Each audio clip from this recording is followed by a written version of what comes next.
Благодарам, председателе.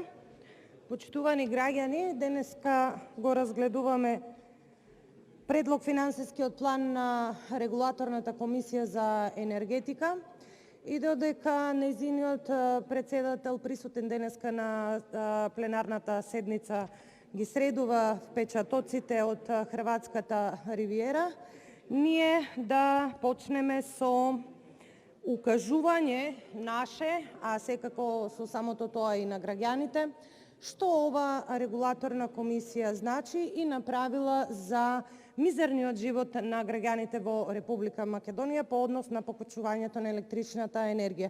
Иако ова е репрезентативна сала во собранието, но сепак не е овај убавиот неум со убав поглед на хрватскиот мост или пак не е Страдун во Дубровник, и ќе мораме да го вратиме председателот на РКЕ во суровата македонска реалност, која што не само што не е розова, туку оди накај црна. Имено во финансискиот план на Регулаторната комисија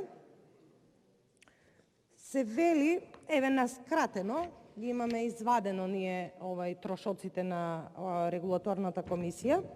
Најголем износ на средства досега, фактички 90.742.689 денари, или ќе каже 5.580 евра дневно, треба да и се доделени на оваа комисија, која што, почитувани граѓани, треба да се грижи за цената на електричната енергија. 5.500 евра дневно и се дадени на располагање на оваа комисија. Владата дала позитивно мислење на овој финансиски план, како да нема никаква криза, иако живееме моментално во 4 прогласени кризи во државата, кои што се предложени од истата таа влада.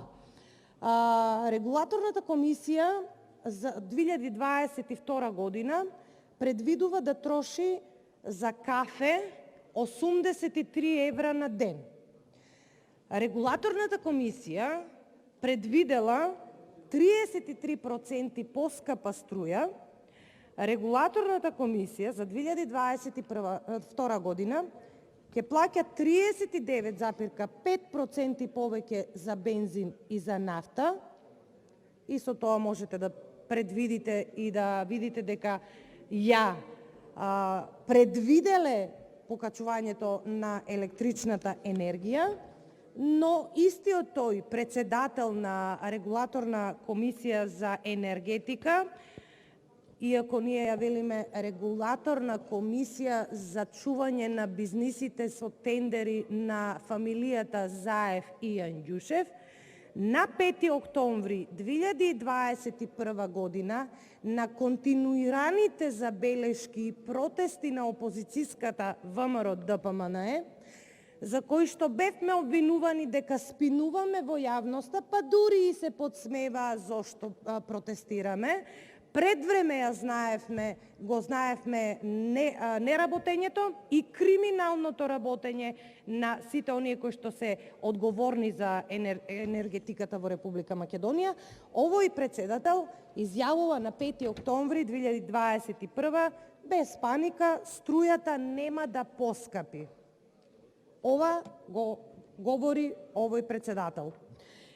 Да продолжам со трошоците кои што мнозинството парламентарно предпоставува нема да има проблем да го изгласа, затоа што нели има пари Република Македонија.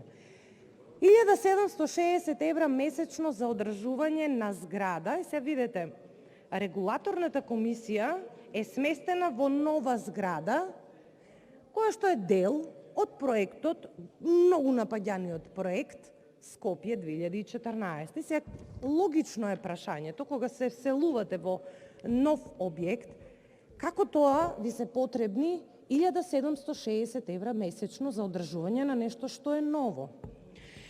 Како тоа ви се потребни 450.000 денари, внимавајте, 450.000 денари за печатарски услуги и за печатење? Па печатница да бевте 450.000 денари, не знам дали ќе потрошевте. 4 милиони денари, сега ова е тука многу важно, 4 милиони денари за службени патувања. Видете, во расправата во комисијата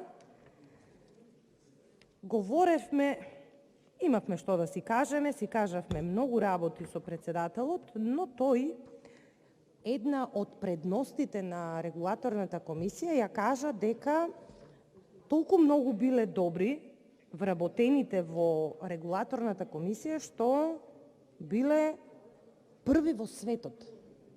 Така цитирам негови зборови, не сакам да вадам ништо од контекст, дека тие биле први во светот.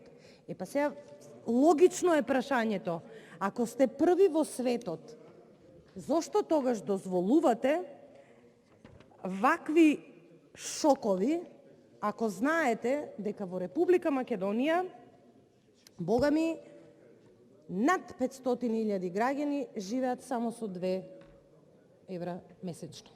Како тоа, ако сте први во светот, не ги предвидовте сите потреси и воопшто да не се вадите на воената криза? Ова е многу одамна наше предупредување, за кое што ви велевме дека од преголем грабеж, особено во Рек Битола и камионите на Вице Заев, Трајче Заев, кои што си прават тендери, ќе завршиме наместо над 6000 гигавати кои што се произведувало електрична енергија, да завршиме со 3600 гигавати производство на електрична енергија. И го читам денеска оној Васко Ковачевски, кој што вели дека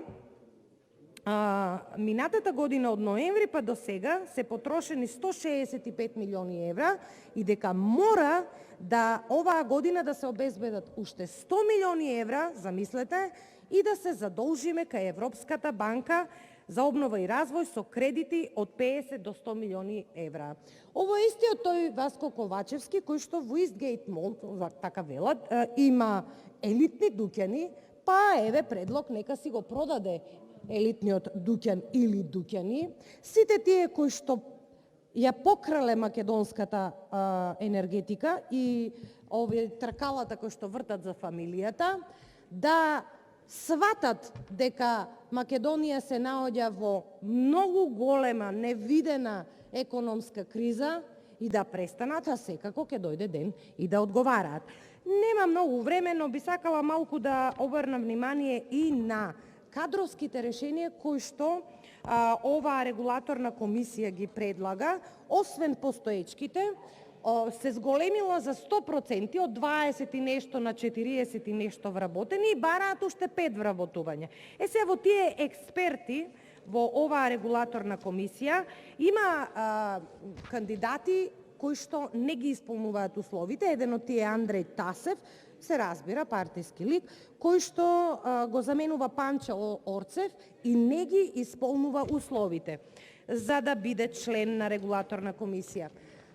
Имаше еден предлог, додека траеше комисијата за овај економија, се уште тој предлог беше на маса, известна Мерита Дема, која што, замислете, родена е во 90-та година, дипломирала 12-та година, а започнала со работа во 13-та, и сега условите за Законот за енергетика целосно е прекршен.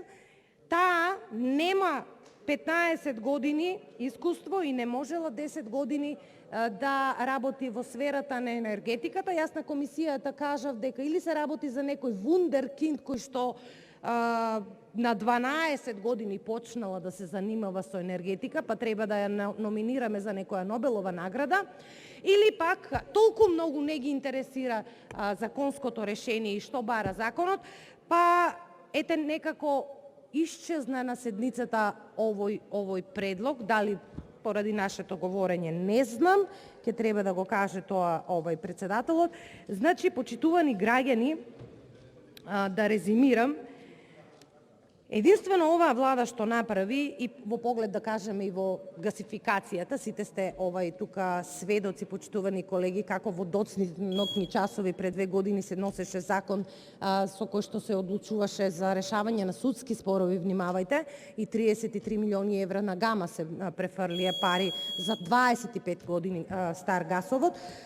Оваа комисија не направила буквално ништо и само да дополнам, од последниот извештај на Европската комисија по однос на енергетика вели дека законодавството се уште не е усогласено, иако се фалеа дека е усогласено, со регулативата на ЕУ за интегритет и транспарентност на големопродажниот енергетски пазар и регулаторната комисија е во функција, но нејзината независност е попречена од политичко мешање. Што повеќе да додадеме на ова нема. Реплика, председател на регулаторната комисија за